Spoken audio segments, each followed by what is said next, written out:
사도행전 2장 12절부터 24절까지 제가 봉독해 올리겠습니다.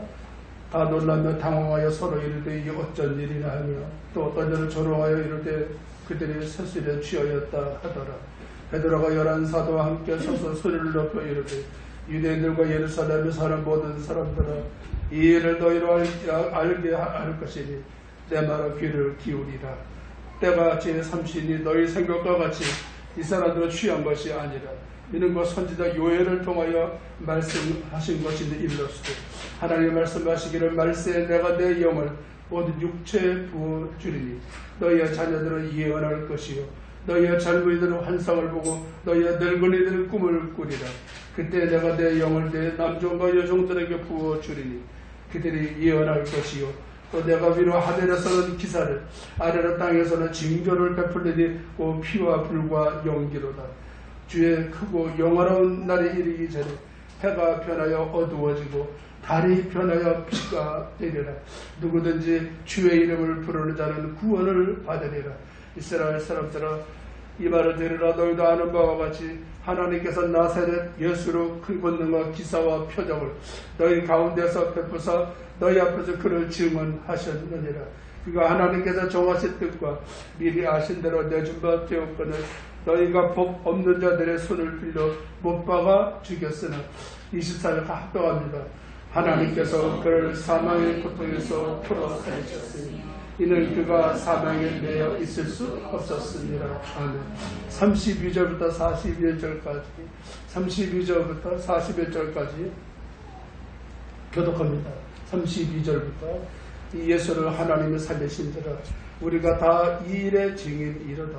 하나님의 오른손으로 예수를 높이시며 그가 약속하신 성령을 받으시게 받아서 너희가 보고 듣는 이것을 보여주시옵니다. 다윗은 하늘에 올라가지 못하였으나 친히 말하여 이르되 주께서 내 주에게 말씀하시기를 내가 내 원수로 내 발등이 되게 하기까지 너는 내 우편에 앉아있으라. 그런즉 이스라엘 온 집은 확실히 알지 너희가 십자가 못 박으니 예수를 하나님의 주와 그리스도가 되게 하셨느니라 하니라. 그들이 이 말을 듣고 마음에 들려 베드로와 다른 사도들에게 물어 이르되 형제들아 우리가 어찌할꼬 하노니. 베드로가 이르되 너희가 회개하여 각각 예수 그리스도의 이름으로 세례를 받고 죄사함을 받으라. 그리하면 성령의 선물을 받으리니 약속은 너희 전에 모든 먼저서 주 우리 하나님이 얼마든지 부르시는 자들에게 또 여러 말로 확증하며 권하여 이르되 너희가 이 폐역한 세대에서 구원을 받으라 하니 이 말을 받는 사람들은 세례를 받으니 이날의 신도의 수가 3,000이나 더하더라. 아멘. 선교사님께서 베드로가 자는 복음이라는 제목으로 말씀을 주시겠습니다. 기도하겠습니다. 하나님 아버지 감사합니다. 오늘도 주의 거룩한 날을 허락하여 주셔서 하나님의 모든 백성들이 주님 앞에 나와서 예배를 드리고 하나님께 찬양드리며 그리고 하나님의 말씀을 들을 수 있도록 은혜를 다하여 주심으로 감사드립니다.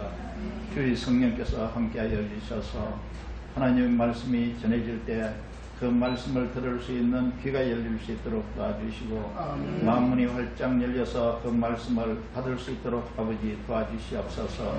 말씀을 통하여 하나님의 마음을 더 깊이 알고 말씀을 통하여 하나님의 뜻을 더 온전히 깨달아서 우리가 이 땅에서 살면서 하나님의 말씀대로 사는 거룩한 하나님의 백성으로서 부끄럽지 않게 하여 주시옵소서. 이 시간에 주의 성령을 의지합니다. 예수님 이름으로 기도합니다. 아멘. 지난번에 제가 설교할 때 이 법궤에 대해서 설명을 하면서 이런 말을 한 적이 있어요.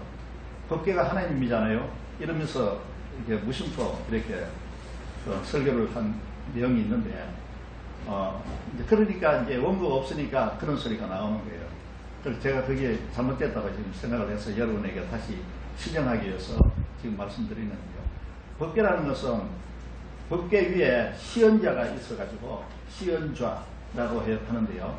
그게 하나님이 임재하시는 거예요. 그래서 하나님이 임재하시기 때문에 역시 법궤는 하나님의 임재의 상징인데 제가 말씀을 전하면서 법계는 하나님이잖아요. 뭐 이런 식으로 단적으로 이야기해버려가지고 좀 잘못된 부분이라서 여러분에게 정정을 하도록 그렇게 하겠습니다. 오늘은 사도행전 2장 12절에서 24절, 32절, 41절의 이 말씀을 가지고 제가 읽으면서 은혜 받은 부분이 있어서 여러분에게 함께 나누려고 합니다. 사도행전은 사도의 행전인데 이것을 또 다른 말로 표현하면 성령행전이라고 말하기도 해요. 그래서 왜 성령행전이라고 하느냐 하면은 이 내용 자체가 다 성령님이 하시는 일이에요. 사도가 물론 했는 일이지만은 바울 사도도 했고 베드로도 했고 이런 사도들이 했는 일이지만은 그 이면에는 성령님이 다 하신 일이기 때문에 성령행전이라고 이렇게 말하기도 합니다. 그 공식적인 용어는 사도행전이죠. 그런 관점에서 사도행전을 보니까 처음부터 성령이 나와요. 1장 8절에 보면은 성령이 너희에게 임하시면 너희가 권능을 받고 예루살렘과 온 유대와 사마리아와 땅까지 내 증인이 되리라고 이렇게 예수님이 말씀하셨어요. 예수님이 승천하시기 전에 하신 말씀인데, 그리고 또 그 이전에는 아버지 하나님이 약속하신 성령을 너희들이 기다리라. 약속하신 성령을 기다리라. 그러면 성령이 너희에게 임하시면 너희가 권능을 받고 예루살렘과 온 유대와 사마리아와 땅끝까지 내 증인이 되리라고 이렇게 말씀을 하셨어요. 그래서 처음부터 성령 이야기가 나옵니다. 그러니까 성령을 받지 않고 성령 없으면은 아무것도 하지 말고 가만히 있으라는 그런 말씀이죠. 성령 없이 하면은 안 된다는 그런 것입니다. 그러니까 뭐 실수할 수도 있고 잘못될 수도 있고 뭐 성과도 없을 수도 있고 큰 의미가 없을 수 있고 그렇다는 말씀이겠죠. 그래서 성령이 오실 때까지 기다리라는 것입니다. 그런데 예수님이 이 땅에 육신으로 살아계실 때도 성령이 오시지 않았어요. 그때 예수님만 성령으로 태어나시고 예수님만 성령 충만하셨어요. 그리고 예수님이 성령의 능력으로 모든 것을 행하셨어요. 그런데 사도들도 그렇고 제자들도 그렇고 모든 사람들이 그때는 성령을 받지 않았어요. 그 요한복음 7장 30절인가 거기 보면요, 성령이 아직 오시지 않았다고 그래요. 성령이 언제 오느냐? 예수님이 영광을 받으시고 난 뒤에 성령이 오신다고 그랬어요. 예수님이 영광을 받으시는 게 무엇입니까? 십자가에 못 박혀 죽으시고 부활하시고 그리고 또 그 성천하셔서 하나님 보좌 우편에 앉는 것이 예수님이 영광 받으시는 거지 않습니까? 그러고 난 뒤에 성령이 오신다고 그랬어요. 그리고 예수님이 요한복음에 보면은 성령을 보내준다고 말씀을 하셨죠. 내가 가지 않으면 너에게는 유익함이 없으나 내가 가면은 성령을 너희에게 보내줄 테니까 또 다른 보혜사, 그리고 예수님의 보혜사인데 또 다른 보혜사인 성령을 내가 너희들에게 보낼 테니까 너희들은 내가 너희를 고아와 같이 내버려 두지 아니하고 항상 너희와 함께 있으리라 라고 말씀을 하시고, 그 성령이 너희를 하나님의 그 말씀을 가르쳐 주시고 그 예수님이 누구인지를 가르쳐 주시고 그리고 성령이 너희들의 그 믿음을 지켜주고 한다고 그렇게 예수님이 말씀하고 진리의 성령이라고 말씀하시면서 그렇게 말씀하신 적이 있어요. 그래서 이제 성령이 그때까지는 없었는데 오순절이면은 예수님이 부활하시고 40일 만에 예수님이 성천하셨거든요. 그리고 성천하시고 열흘 만에 오순절이에요. 물론 오순절이라는 것은 이스라엘의 그 절기로서 생각하면은 또 다른 의미도 있지만은 이때에 이제 이 신약 성경에서 오순절이라 하면은 예수님이 부활하시고 40일이 지나서 성천을 하시고 열흘 후가 오순절이에요. 그러니까 예수님이 부활하시고 50일째가 오순절이라고 해요. 오순절이라고 하는 건 50이거든요. 그래서 부활하시고 50일째가 오순절인데 그 50일째 오순절에 이제 기다리려고 했으니까 마가의 다락방에 다 모여서 기도하면서 기다린 거예요. 기다렸는데 오순절날 성령이 임하셨죠. 그래서 성령이 임하셔가지고 뭐 급하고 강한 바람이라든가 이런 것이 나타나면서 또 모든 기도하는 사람들이 막 자기 말이 아니고 남의 나라 말로 막 방언을 하고 이렇게 하고 막 소리 질러가지고 막 그러니까 사람들이 그 주변에 왔던 사람들이 이상하게 보였을 거 아닙니까? 그래서 사람들이 굉장히 놀란 거예요. 아, 이게 뭐냐? 이게 웬일이냐? 이러면서 굉장히 놀라면서 또 한편으로는 사람들이 그것을 보고 굉장히 조롱을 했어요. 무슨 저렇게 천박한 짓을 하느냐고 조롱을. 그게 오늘 2장 12절에서 13절 두 구절입니다. 다 놀라며 당황하여 서로 이르되 이 어찌된 일이냐 하며 또 어떤 이들은 조롱하여 이르되 그들이 새술에 취하였다 하더라. 야, 저거 술 먹는 사람들이 아니냐, 저 술에 취해가지고 저런 짓 하는 거 아니냐 하면서 사람들이 조롱을 하는 사람도 있고, 어떤 사람들은 또 너무 희한해서 놀란 사람들도 놀라고 당황했던 그런 사람들도 있고, 뭐 종류는 여러 가지겠죠. 그래서 그런 사람이 있었어요. 그래서 그것을 보고 이제 새술에 취했다, 술 먹었다 이러는 것을 베드로가 듣고 오늘 이 설교를 하는 겁니다. 그러니까 베드로의 설교의 이 원인은 성령 충만해가지고 사람들이 불쩍불쩍 막 뛰면서 막 남의 나라 말로 방언을 막 하고 할 줄 모르는 말을 막 하고 이러니까 너무 저거 사람들이 조롱하면서 술 쬐다고 하니까 베드로가 거기에 술 취했는 게 아니고 성령 충만해서 그렇다는 이야기를 지금 오늘 설교를 지금 하는 거예요. 그래서 14절부터 보면요, 이렇게 나와 있습니다. 베드로가 열한 사도와 함께 서서 소리를 높여 이르되 유대인들과 예루살렘에 사는 모든 사람들아, 이 일을 너희로 알게 할 것이니 내 말에 귀를 기울이라. 베드로가 내 말에 귀를 기울이라. 때가 제3시니 너희 생각같이 이 사람들이 취한 것이 아니다라는 것이요. 이때 제3시라는 것은 한 9시를 이야기하는 거예요. 그럼 9시, 유대인들의 9시는, 오전 9시는 기도하는 시간이에요. 그 딱 정해져 있어요. 그 시간은 기도하는 시간이거든요. 그렇게 기도하는 시간에 기도하고 성령 충만을, 성령을 받아가 기도한 건데, 이 술 먹은 것이 아니잖아요. 아니지 않느냐. 너희도 잘 알지 않느냐. 그런 이야기예요. 사람들 술 취한 것이 아니라 제3시지 않냐. 이런 이야기예요. 그리고 16절에 이는 곧 선지자 요엘을 통하여 말씀하시는 것이 일러스되, 그 요엘이 구약 성경의 요엘이 성령이 내가 내 영을 너에게 부어주겠다고 하나님이 요엘을 통해서 말씀을 하셨어요.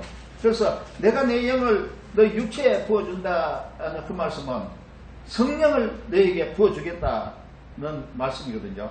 그 말씀이 이루어졌다는 말로 베드로가 이 말씀을 시작하는 겁니다. 그래서 말씀을 하면서 21절에 누구든지 주의 이름을 부르는 자는 구원을 받으리라 하였느니라 했어요.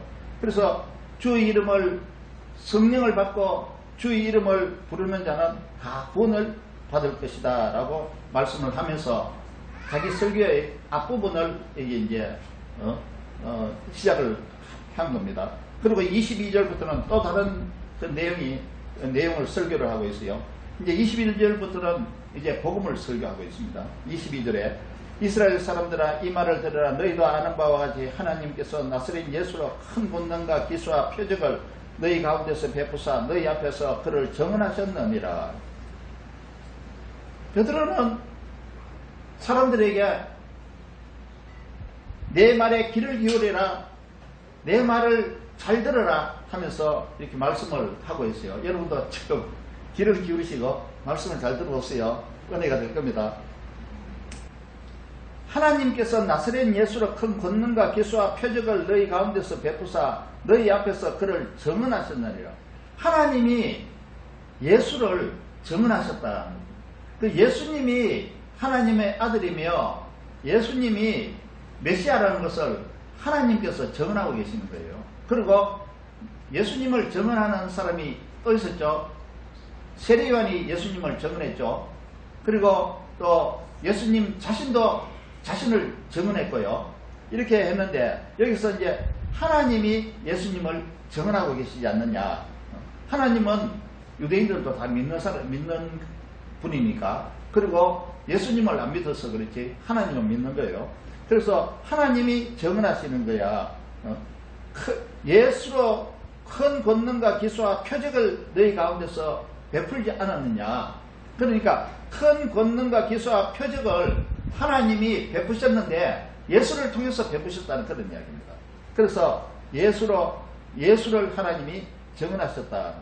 그 23절에 그가 하나님께서 정하셨던가 미리 아신 대로 내준 바 되었거늘 너희가 법 없는 자들의 손을 빌려 못 박아 죽였으나, 이런 예수를 하나님의 이미 정해진 뜻에 따라서 하나님의 아들인 예수를 이 땅에 육체를 입고 보내주시고 또 우리 모든 죄를 위해서 내주셨는데 그 예수를 너희들이 법 없는 자들, 그러니까 법 없는 자들은 누구냐면은 율법을 가지지 않는 자들을 말하는 거예요. 그러면은 그 이방인들을 말하는 거예요. 그리고 이방인들을 손을 빌려서 예수를 십자가에 못 박아 죽게 했다는 것입니다. 손을 빌려 못 박아 죽였으나 24절 하나님께서 그를 사망의 고통에서 풀어 살리셨으니 이는 그가 사망에 매여 있을 수 없었습니다. 그런데 죽였는데 하나님은 예수를 다시 살리신 거예요. 예수를 다시 살리셨어요. 왜 예수를 살리셨느냐? 예수님은 죄가 없으신 분이고 원래 하나님의 아들이기 때문에 사망에 매여 있는 분이 아니라는 겁니다. 그렇기 때문에 죽을 수가 없는 분이에요. 죽을 수 없는 분인데 유대인들이 이방인의 손을 빌려서 예수를 죽여버리는 거죠. 그런데 하나님이 다시 살리셨어요. 하나님 다시 살리시고 32절 이 예수를 하나님이 살리신지라. 그리고 이제 24절까지 이렇게 하고 25절에서 31절까지는 이게 이제 삽입된 그 다윗의 이야기를, 다윗의 예언을 삽입시켰는데, 여러분 성경을 보실 때 그 성경이 있는 대로 그냥 다 읽어버리면은 이게 무엇을 이야기하는지 잘 모르는 경우가 굉장히 많아요. 그래서 성경을 잘 보면은 요거는 핵심이고 요거는 부수적인 설명 부분이고 하는 것을 우리가 파악할 수 있어요. 부수적인 설명 부분을 빼버리면은 핵심 부분만 남게 되거든요. 그 뼈대만 딱 남기 때문에 굉장히 그 이해하기가 굉장히 쉬워요. 그래서 제가 몇 절입니까? 25절에서 31절까지는 다윗이 예언한 부분을 빼버렸어요. 빼버리고 이제 좀 더 이해하기 쉽게 32절로 바로 넘어갑니다. 이 예수를 하나님이 살리신지라 우리가 다 이 일의 증인이로다. 예수님이 부활하셨잖아요. 부활하신 것을 다 봤잖아요. 다 봤기 때문에 본 사람이 다 증인이라는 것이죠. 그래서 33절 하나님의 오른손으로 예수를 높이시며 그가 약속하신 성령을 아버지께 받아서 너희가 보고 듣는 이것을 부어주셨느라. 그러니까 유대인들이 세술에 취했다고 그러니까 지금 다시 말하는 거예요. 하나님이 예수를 오른손으로 높이시며 그가 약속하신 성령을 아버지께 받아서 너희가 보고 듣는 이것을 부어주셨다는 것입니다.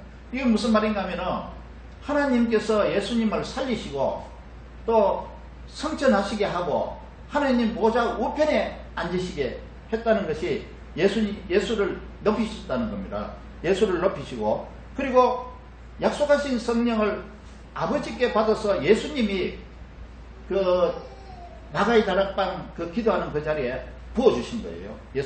예수님이 부어주셔가지고 그게 성령의 역사지 새술에 취한 것이 아니라 술에 취한 것이 아니라는 것을 말하고 있는 것입니다.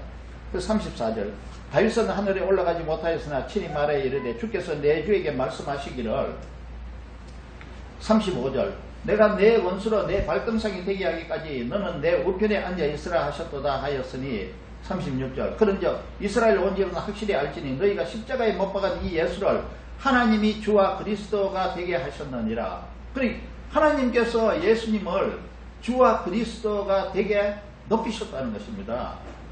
성천하시게 하고 보좌 우편에 앉으시게 하고 그리고 주와 그리스도가 되게 하나님이 높이셨다는 것입니다.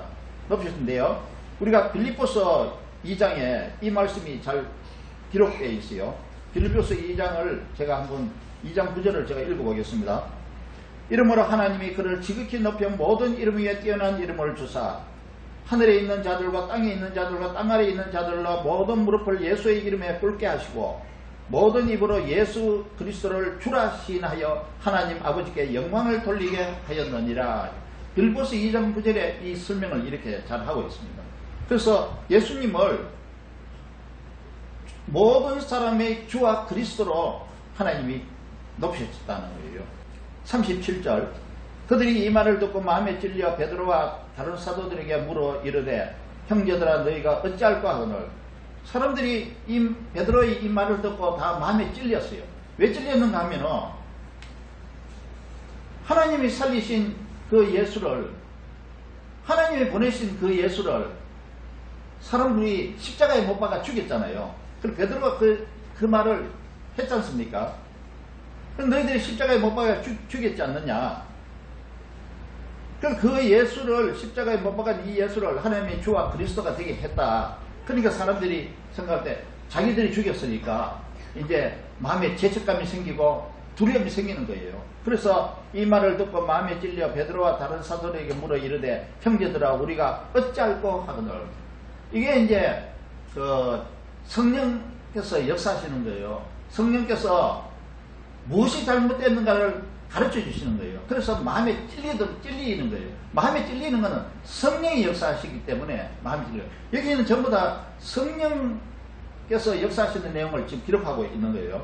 그래서 성령께서 역사하셔가지고 사람들의 마음에 자기의 잘못을 깨닫게 하고 그리고 마음에 찔리게 만든다는 겁니다.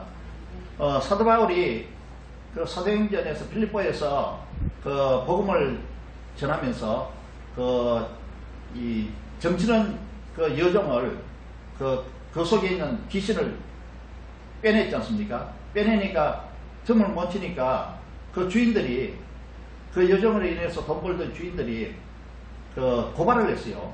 고발을 해가지고 감옥에 집어넣었어요. 감옥에 집어넣으면 바울과 실라가 감옥에 들어갔죠. 그런데 어느 날 갑자기 밤에 지진이 일어나서 옥문이 확 열리니까 거기에 옥을 지키고 있던 그 간수가 놀라가지고 난리 났지 않습니까? 죄수들이 다 도망가게 됐으니까. 그래서 이제 그 간수가 이렇게 말하는 거예요. 주여 내가 어떻게 해야 구원을 얻으리까? 이렇게 What shall I do? 이렇게 말하는 거예요. 내가 어떻게 해서 구원을 얻으리까 하니까 바울과 실라는 주 예수를 믿어라. 그리하면 너와 내 집이 구원을 얻으리라 하는 그 유명한 말씀이 있지 않습니까? 이렇게 뭔가 이상한 현상이 일어나게 해서 정말 두려움에 사로잡혀서 이제 자기의 죄를 깨닫고 두려워하고 내가 어떻게 해야지 구원을 받을 수 있을까 이런 생각을 가지게 하는 건 이런 것들이 다 성령이 하시는 거예요. 우리가 예수를 믿는 것도 처음부터 성령이 다 하시는 거예요. 그래서 성령이 굉장히 중요하다는 것입니다. 그래서 37절에 형제들아 우리가 어찌할꼬 하거늘 베드로가 이르되 너희가 회개하여 각각 예수 그리스도의 이름으로 세례를 받고 죄사함을 받으라. 그리하면 성령의 선물을 받으리니. 그래서 회개해라. 회개하고 예수 그리스도의 이름으로 세례를 받으라. 여기서 예수 그리스도의 이름으로 세례를 받으라. 세례라는 것은 그 당시에 물세례와 성령 세례가 있었거든요. 그런데 성령 세례는 그때는 없었고 요한이 물세례만 했었죠. 물세례가 있었는데 그 예수님이 나중에 성령 세례를 하시는 것이 이 성령을 부어주신 거예요. 성령을 부으시는 게 성령 세례인데 회개하고 예수 그리스도의 이름으로 세례를 받고 하는 것은 예수 그리스도를 믿으라는 이야기입니다. 예수 그리스도를 믿고 그리고 죄사함을 받으라는 거예요. 그리고 예수 그리스도를 믿으면 죄사함을 받는 거예요. 회개하고 예수 그리스도를 믿으면 죄사함을 받는다는 것이죠. 죄사함을 받으라. 그리하면 무엇을 주느냐 하면 성령을 주신다는 것입니다. 성령을. 믿는 자에게 성령이 들어오세요. 믿지 않으면 성령이 안 들어오신다는 겁니다. 성령. 그래서 믿고 회개하고 믿고 죄사함을 받으면 성령을 주신다는 그런 것이죠. 이렇게 성령을 선물로 받으리니. 그럼 39절. 이 약속은 너희와 너희 자녀와 모든 먼 데 사람 곧 주 우리 하나님이 얼마든지 부르시는 자들에게 하신 것이니라. 하나님께서 불러주신 자들, 그러니까 예수 그리스도를 믿고 죄사함을 얻은 자들, 그런 자들에게 하나님께서 누구에게든지 성령을 부어주신다는 것입니다. 40절. 또 여러 말로 확정하여 권하여 이르되 너희가 이 패역한 세대에서 구원을 받으라. 그 구원이라는 것은 우리가 죄에서 구원을 받는 것도 있고, 그리고 또 악한 세대에서 구원을 받는 것도 있고, 그리고 또 우리가 죄 때문에 죽어야 될 그 사망에서 구원받는 경우가 있고, 그리고 심판에서 구원받는 경우도 말할 수 있고 이런데, 여기서 이제 이 패역한 세대에서 너희가 구원을 받을 것이다 이런 말이죠. 41절. 그 말을 받은 사람들은 세례를 받으며 이내에 신도의 수가 3,000이나 더하더라. 그래서 이 말을 듣고 다 예수를 믿음으로 받아들였어요. 예수를 믿음으로 받아들였던 사람이 그 3,000명이나 됐다는 것입니다. 3,000명이면 적은 숫자 아니지 않습니까? 요즘은 뭐 10,000명, 10만 명도 있는 교회도 있지만은 3,000명 정도만 되면 엄청 큰 교회잖아요. 그래서 3,000명이나 되는 신자가 생긴 것은 베드로의 복음을 전하는 이 설교 때문에 그 소리를 듣고 다 예수를 받아들이고, 그리고 제사함을 받고 그 그리스도인이 된 것입니다. 오늘 이 말씀에 이래 보면은 하나님은 무엇을 하셨느냐, 그리고 예수님은 또 무엇을 하셨느냐, 그리고 성령은 또 무엇을 하셨느냐를 잘 기록해 두고 있어요. 우리가 그냥 읽을 때는 그 관념 없이 그냥 읽어버렸는데, 읽으면은 그 앞에 21절이 있지 않습니까? 21절, 22절. 하나님께서 나사렛 예수를 큰 권능과 기사와 표적을 너희 가운데서 베푸사 너희 앞에서 그를 정언하셨느니라. 그가 하나님께서 정하셨던가 미리 아신 대로 내준 바 되었거늘 너희가 법 없는 자들의 손을 빌려 못 박아 죽였으나, 하나님께서는 예수님을 보내주셨다는 겁니다. 하나님이 예수님이 혼자 오신 것이 아니고 하나님이 보내주신 거예요. 그럼 하나님이 보내주신 것을 사람들은 죽였는 겁니다. 죽였죠. 그리고 하나님께서 그 십자가에 못 박혀 죽으신 그 예수를 하나님은 다시 살리신 거예요. 그럼 하나님은 예수님을 부활시키는 거예요. 그럼 하나님은 예수님을 보내주시고 예수님을 부활시켜주시고, 그리고 또 그 하나님께서는 예수의 이름을 높여주시고, 예수의 이름을 높여주시고 모든 사람으로 하여금 예수 앞에 무릎을 다 꿇게 하고 그 예수를 주와 그리스도로 부르도록 그렇게 만드셨다는 겁니다. 하나님께서 그렇게 하셨어요. 그 다음에 예수님은 뭘 하셨냐면, 예수님은 십자가에 못 박혀 죽으셨는데, 십자가에 못 박혀 죽으셨다가 다시 부활하셔서 성천하셨잖아요. 성천하셔서 하나님 보좌 우편에서 그 예수님이 하나님께 말씀드려가지고 성령을 보내주셨다는 겁니다. 그 예수님은 성령을 또 보내주셨어요. 와서 죽으셨지만은 하나님을 살려주시고 하나님 보좌 우편에 가셔서 하나님께 부탁해서 성령을 보내주셨다는 겁니다. 예수님이 하신 일이. 예수님이 성령을 보내주셨다. 그 다음에 성령은 무엇을 하실 분이냐? 성령은 사람들에게 회개하게 만들고, 그리고 사람들의 마음을 찔리게 만들고, 이래서 사람들로 하여금 죄사함을 얻게 하도록 하고, 사람들에게 예수님을 믿게 만들고, 그리고 예수님을 믿은 사람이 하나님의 그리스도인으로서 마땅히 살아야 될 바를 살게 만드시고, 그리고 마지막 때 하나님께서 예수님이 심판하러 오실 때 그때까지 보존해 주시는, 믿음을 보존해 주시고 하시는 분이 성령이에요.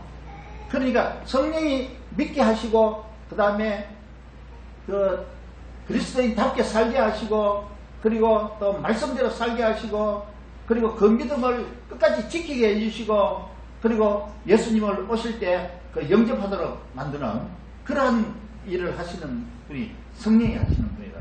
그리고 그 사이에 진리를 가르쳐서 사람들에게 진리 가운데로 인도하시는 분이 성령입니다. 그리고 그 성령은 예수 그리스도를 전가하는 영이에요. 예수 그리스도를 전가하시는 그런 분이에요. 그래서 이것이 사도행전이 전부 성령 행전이다. 사도행전이 예수 그리스도를 전하는 행전이지 않습니까? 그래서 거기에는 성령이 역사하셔서 하는 일이었다는 그런 것입니다. 그래서요, 이제 이 말씀에는 이제 이렇게 내용을 우리가 파악할 수 있는데, 이제 정리를 한번 해보면요, 예수님은 하나님의 하나밖에 없는 아들이시죠. 하나님은 우리를 위해서 아들이신 예수님을 이 세상에 보내주셨지 않습니까? 예수님은 많은 사람의 대성물이 되기 위해서 인간의 육체를 입고 이 세상에 오셨어요. 죄를 대신 죄값을 갚아주기 위해서, 자기 몸으로 죄값을 갚아주기 위해서 육체를 입고 이 땅에 오셨다는 겁니다. 예수님은 우리를 위해서 속죄제물로 피 흘려서 죽어주신 것입니다. 하나님께서 예수님의 그 피를 받으시고 우리 죄를 용서해주는 그 근거로 삼으신 거예요. 그래서 예수님이 피 흘려서 속죄제물로 죽어주셨고, 예수님은 우리를 위해서 또 부활하시고 하늘로 승천하셨어요. 마지막 날에 예수님은 심판하시기 위해 이 땅에 다시 오실 것입니다. 모든 사람은 예수 그리스도를 믿음으로 죄로부터 구원을 받을 수가 있습니다. 아멘. 누구든지 예수 그리스도를 믿는 자, 예수 그리스도를 나의 주로 부르는 자, 이런 사람들은 멸망하지 않고 영생을 얻게 되는 것입니다. 이게 영생을 얻는 것은 나중에 얻는 것이 아니에요. 믿음으로 성령을 받으면서 바로 영생을 바로 받는 것입니다. 그러니까 벌써 예수 그리스도를 믿는 사람은 믿지 않는 사람과 다른 점은 성령이 안에 계시는 것이고, 그리고 영생을 가지고 있는 사람들이에요. 그 받은 영생은 없어지지 않아요. 영생 없어지지 않아요. 세상이 종말이 올 때까지도 영생은 없어지지 않고 그 영생을 가지고 그대로 천국으로 들어가는 것입니다. 그래서 멸망하지 않고 영생을 얻게 되는 것입니다. 이게 좋은 소식이에요. 이것이 바로 복음이라고 그런 거잖아요. 믿기만 하면 되니까, 무엇을 크게 좋은 일을 행해서 되는 것이 아니라 믿으면 그렇게 되니까. 그리고 누구든지 죄를 용서받아서 영생을 얻기 위해서는 모든 사람의 죄를 대속해 주신 하나님의 아들 예수 그리스도를 믿어야 하는 것입니다. 아멘. 인간의 모든 죄를 대신 속죄해 주시고 죄값을 갚아주기 위해서 자기 몸을 주신 분은 예수님 한 분밖에 없어요. 그리고 그 속죄제물로 받으신 하나님이 예수님만 받으셨던 거예요. 예수님의 그 속죄제물을, 예수님이 자기 몸으로 드린 그 속죄제물을 하나님이 그것만 받으신 거예요. 뭐 다른 종교의 누구를 받은 것이 아니고 오직 예수 그리스도만 받으신 거예요. 그러니까 예수 그리스도 외에는 구원이 없다는 것입니다. 아멘. 종교죠, 종교인데 거기에는 구원이 없다는 것을, 이것을 보고 알 수 있는 겁니다. 로마서 10장 17절에 보면은, 그러므로 믿음은 들음에서 나며 들음은 그리스도의 말씀으로 말미암느니라. 예수 그리스도를 믿지 않던 사람들이 믿으려면 복음을 들어야 되는 거죠. 복음을 들으면 예수 그리스도를 믿을 수 있게 되는 것입니다. 그런데 전하는 자가 없으면 들을 수 없고 듣지 못하면 또 믿을 수 없는 거죠. 그래서 로마서 10장 13절 14절을 보면은, 누구든지 주의 이름을 부르는 자는 구원을 받으리라. 그런즉 그들이 믿지 아니하는 이를 어찌 부르리요? 듣지도 못한 이를 어찌 믿으리요? 전파하는 자가 없이 어찌 들으리요? 이렇게 말씀합니다. 복음을 전하는 자가 있어야 들을 수 있고, 들으면 믿을 수 있게 되는 겁니다. 하나님은 모든 사람이 구원받고 진리를 아는데 이르기를 원하는 거예요. 하나님은 모든 사람을 다 구원하기를 원하셔요. 그럼 모든 사람이 하나님을 알고 하나님의 뜻을 알기를 원하시는 거예요.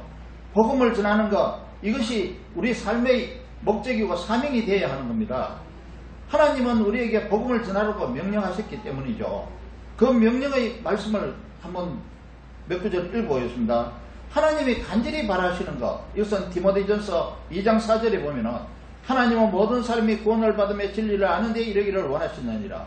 복음을 듣고 구원을 받는 사람이 한 사람이라도 있다면 하나님은 얼마나 기뻐하시는지 누가복음 15장 7절에서 말씀하고 있습니다.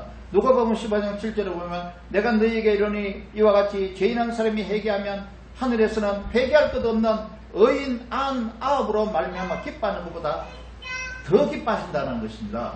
죄인한 사람이 돌아오는 것이 하나님 너무 기쁘다는 것이죠. 믿음은 어디에서 나오는 겁니까? 사람은 무엇으로 믿음을 갖게 되는 겁니까? 바로 로마서 10장 17절에 우리가 읽었듯이 그러므로 믿음은 들으면서 나며 들으면 그리스도의 말씀으로 말미암는다고 했습니다. 믿음은 들으면서 나는 것입니다.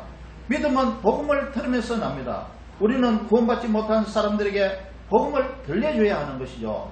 언제 전해야 하는 것입니까? 어디에서 전해야 하는 겁니까? 또 무엇을 전하고 가르쳐야 하는 것입니까? 사도행전 5장 42절에 초대교회 교인들은 이렇게 말하고 있습니다. 그들이 날마다 성전에 있든지 집에 있든지 예수는 그리스도라고 가르치기와 전도하기를 그치지 아니하니라. 성경은 예수님이 그리스도라고 가르치고 전하라고 말씀하고 있습니다. 또 쉬지 말고 전도하라고 말씀하고 있습니다. 우리는 예수님이 우리 죄를 대속해 주신 그리스도라고 가르쳐야 되는 것입니다.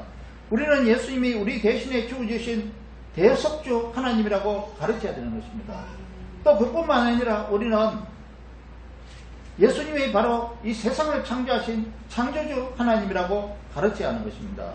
사람에게 제일 관심이 있는 것이 이 세상을 누가 창조했느냐는 것이 관심사이지 않습니까? 근데 예수님이 하셨어요. 그것을 예수님이 하나님으로 하셨다는 것입니다. 물론 성부와 성자와 성령 하나님이 함께 했지만은 그게 예수님이 들어가신 거예요. 예수님이 하셨다는 겁니다. 삼위일체 하나님이 세상을 창조하셨기 때문에 예수님이 세상을 창조하신 거예요. 창조주 하나님이시라는 겁니다. 우리가 복음을 전할 때 사람들이 듣지 않을 수도 있습니다. 그러면 우리는 어떻게 해야 됩니까? 듣지 않더라도 하나님은 듣지 않더라도 전하라고 말씀을 하고 있어요. 에스겔서 2장 7절에 보면 그들은 심히 패역한지라 그들이 듣든지 아니 듣든지 너는 내 말로 전하라고 말씀하고 있습니다. 에스겔서 3장 27절에 너는 그들에게 이르기를 주 여호와의 말씀이 이러하시다라 들을 자는 들을 것이요 듣기 싫은 자는 듣지 아니하리라. 하나님 다 알고 계시는 거예요. 안 들을 자는 안 들을 것이고 그러니까 듣든지 안 듣든지 무조건 전해라. 그리고 우리가 전한 이 복음이 나중에 예수님이 오셔서 심판하실 때 심판의 근거가 되는 거예요. 복음을 듣지 못했다고 말할 수 없게 만든다는 것입니다. 그래서 들을 자는 듣고 구원을 받을 것이고 믿을 자는 믿고 구원을 받을 것이고 그리고 심판받을 자는 믿지 않고 구원을 못 받을 것이라는 것입니다. 복음을 듣지 않더라도 우리는 복음을 전해줘야 되는 거예요. 왜냐하면 복음을 전해야 들을 수 있기 때문입니다. 우리가 전한 복음은 마지막 날 심판의 때 심판의 근거가 되는 거죠. 구원받은 우리가 복음을 전하면 복을 받고 복음을 전하지 않으면 화가 있을 것이라고 성경에서 분명히 말씀을 하고 있습니다. 고린도전서 9장 16절을 읽어봅니다. 내가 복음을 전할지라도 자랑할 것이 없으면 내가 부득불을 할 일입니다. 어쩔 수 없이 이거는 내가 은혜 받은 사람이고 내가 구원을 받았기 때문에 나도 전해야 된다는 그런 것입니다. 만일 복음을 전하지 아니하면 내게 화가 있을 것이라고 사도 바울은 말하고 있습니다. 내가 내 자유로 이것을 행하면 상을 얻으려니와 내가 자유로 아니한다 할지라도 나는 사명으로 이것을 전해야 된다는 그런 것입니다. 그리고 복음을 전하면 상을 받는다고 되어 있어요. 복음을 전하지 않으면 화가 있을 것이라고 그렇게 말씀하고 있습니다. 이건 뭐 성경에 있는 말씀이니까 겁주는 말씀이 아니죠. 우리는 은혜로 구원을 받았으면 부득불 복음을 전하지 않으면 안 됩니다. 복음을 전하면 우리에게 상급이 있고 복음을 전하면 우리는 이 세상 복도 마음껏 받을 수 있는 것입니다. 우리가 상급을 바라지 않는다고 하더라도 복음을 전하는 것은 우리의 사명이라고 말하고 있습니다. 고린도후서 5장 18절에는 이렇게 말씀을 하고 있습니다. 모든 것이 하나님께로부터 났으며 그가 그리스도로 말미암아 우리를 자기와 화목하게 하시고 또 우리에게 화목하게 하기는 직분을 주셨으니 우리는 과거에 죄로 인해서 하나님과 원수된 관계에 있었거든요. 그러니까 하나님과 분리된 관계가 된 거예요. 그러니까 우리 스스로는 하나님을 찾을 수 없는 자였었어요. 그런데 성령의 도우심으로 우리가 하나님을 만날 수 있게 되고 우리가 회개하게 되고 우리가 마음에 찔리게 되고 이렇게 성령의 도우심으로 하나님 믿게 되는 것이죠.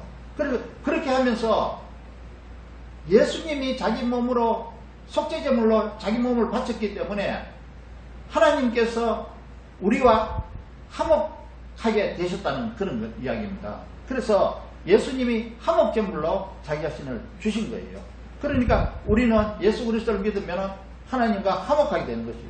19절에 또 하나님께서 그리스도 안에 예수가 세상을 자기와 화목하게 하시며 그들의 죄를 그들에게 돌리지 아니하시고 화목하게 하는 말씀을 우리에게 부탁하셨느니라. 그러니까 우리와 화목하게 하실 뿐만이 아니라 화목하게 하는 말씀, 그 복음입니다. 복음을 우리에게 부탁을 하셨다는 것입니다. 그러니까 우리는 화목하게 하는 말씀을 전해야 되는 것이죠. 하나님께서 세상 사람들의 죄를 용서하시고 화목하기를 원하고 계십니다. 하나님은 화목하게 하는 말씀인 복음을 전하라고 우리에게 부탁을 하셨습니다. 복음을 전하는 것은 하나님께서 우리에게 맡겨주신 사명인 것입니다. 예수님은 모든 인류의 죄를 위해서 자기 몸을 대속제물로 바치신 대속주 하나님이십니다. 이렇게 예수 그리스도께서 자기 몸을 하나님께 바치면서 하나님은 그것을 속죄제물, 화목제물, 대속제물로 받으시고 모든 인류의 죄를 용서해 주실 수 있는 근거를 하나님이 가지신 거예요. 왜냐하면 죄의 삭설 사망이기 때문에 죄인은 다 멸망받게 되어 있어요. 죄인은 멸망받게 되어 있다는 것이 하나님의 법입니다. 그것이. 그런데 하나님의 법이 있음에도 불구하고 아무것도 없이 하나님께서 아무나 선택해서 너는 구원을 받아, 너는 심판을 받아 이렇게 하시는 것이 아니거든요. 그러면 하나님이 어렵지 않은 분이잖아요. 하나님이 어려우신 분이고 바른 분이시기 때문에 법대로 심판하시는 거예요. 법대로 심판하시는데 그 법을 때로 심판하시고 하시면서 죄인을 구원하고 용서하시기 위해서 하나님의 아들을 이 세상에 육체로 보내가지고 그분을 속죄제물로 하나님이 받으시고 화목제물로 받으셔서 그 제물을 받으셨기 때문에 하나님께서 우리의 죄를 용서해 주실 수 있게 됐는데 그것이 믿는 자들에게 그렇게 하신다는 그런 겁니다. 그래서 우리는 우리가 구원을 받았기 때문에 또 예수님이 우리 대신에 죽어주셨기 때문에 우리는 목숨을 바쳐서라도 복음을 전해야 하는 것입니다.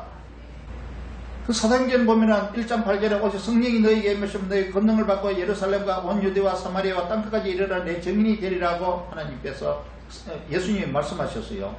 우리는 아무 공로 없이 오직 하나님의 은혜로 구원받은 자입니다. 은혜로 구원받은 자로서 복음을 위해 목숨을 바치고 사명 감당하는 저와 여러분이 되어야 할 줄로 믿습니다. 찬송가 한 곡을 321장을 한번 불러볼까요?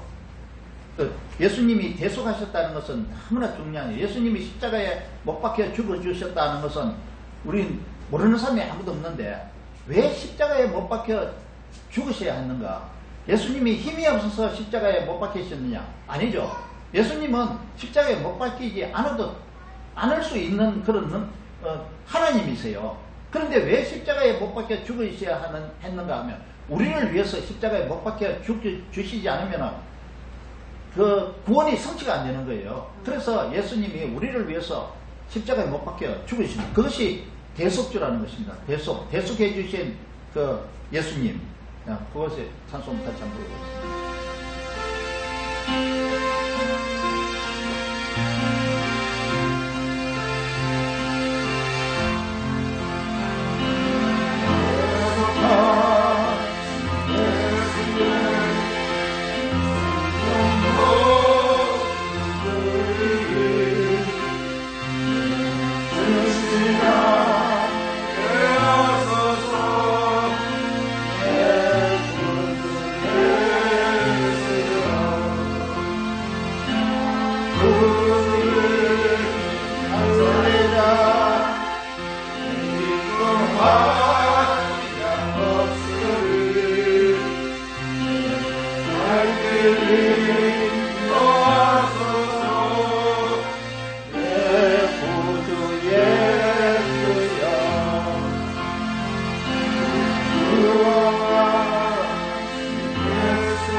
다 살리사 날 자유하게 했으니 내 몸과 마음을 주 위에 다 쓰게 하소서. 구주님 살리라 내 기쁨하랴 없으리 갈 길이 또하소서. 내 구주의 주여.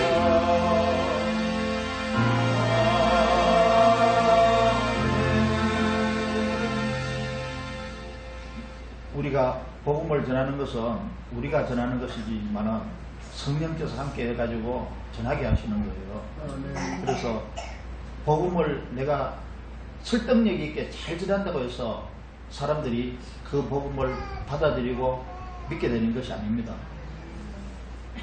나는 잘 못 전하지만은 그 복음을 전하면은 성령께서 함께 하셔가지고 그 사람의 듣는 사람의 마음을 움직여 주시고 또 자기가 가지고 있던 그 죄에 대한 그런 의식을 불러일으키고 해서 우리가 어찌해야 할꼬라는 생각을 가지게 만든다는 겁니다. 그래서 성령께서 그 마음을 주셔가지고 그 사람이 예수 그리스도를 받아들이고 믿게 되는 것이죠. 그 믿음으로 구원을 받는 것입니다. 그럼 복음은 뭐냐? 복음은 구원을 이루는 하나님의 능력이 복음이에요. 로마서 1장 17절에 그런 말씀 그렇게 되어 있습니다. 이 복음은 구원을 이루시는 하나님의 능력이 됨이라 했습니다. 그럼 하나님이 구원을 하시는데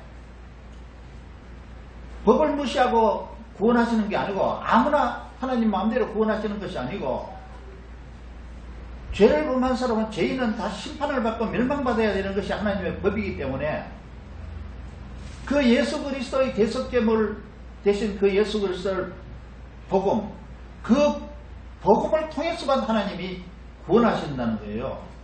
그래서 그 복음을 들어야 되고 그 복음을 듣게 될 때 성령이 역사하셔가지고 그 사람의 마음속에 있는 죄를 불러일으키게 만들고 마음이 찔리게 만드는 것입니다. 그래서 하나님께 돌아오는 거예요. 예수를 믿는다고 고백을 할 수 있게 되는 것입니다.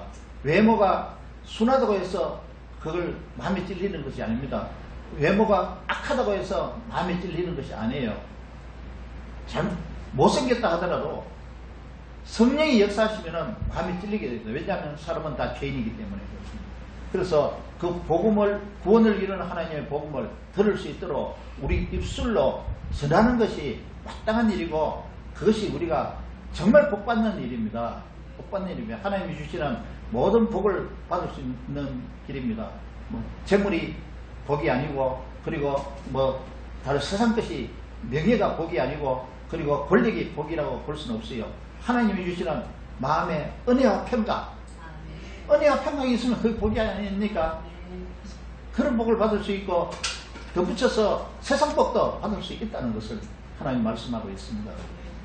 이 복음을 우리가 전하도록 그렇게 해야 되겠습니다. 기도하겠습니다. 하나님 아버지, 죄와 심판에서 구원받게 해주신 하나님의 은혜를 감사합니다. 우리를 위해서 대속해 주신 하나님의 아들 예수 그리스도로 말미암아 구원받게 하신 하나님의 사랑과 은혜에 감사드립니다. 이제 이 귀한 은혜를 입은 하나님의 자녀로서 온 세상 사람들을 향해 복음을 전하고 선포하는 우리가 되게 하옵소서. 우리를 위해 대속하신 예수 그리스도의 이름으로 기도합니다. 아멘. 저는 내일부터 2달 동안 말레이시아 가서 사역하고 돌아오겠습니다. 643장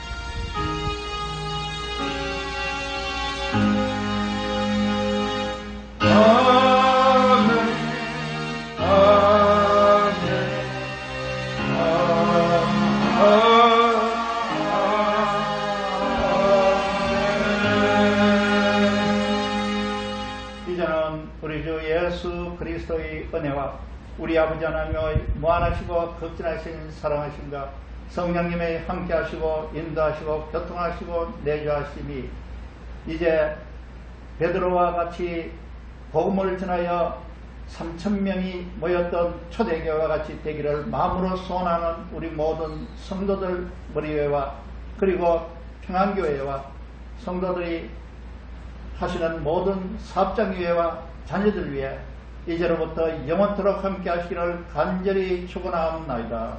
아멘.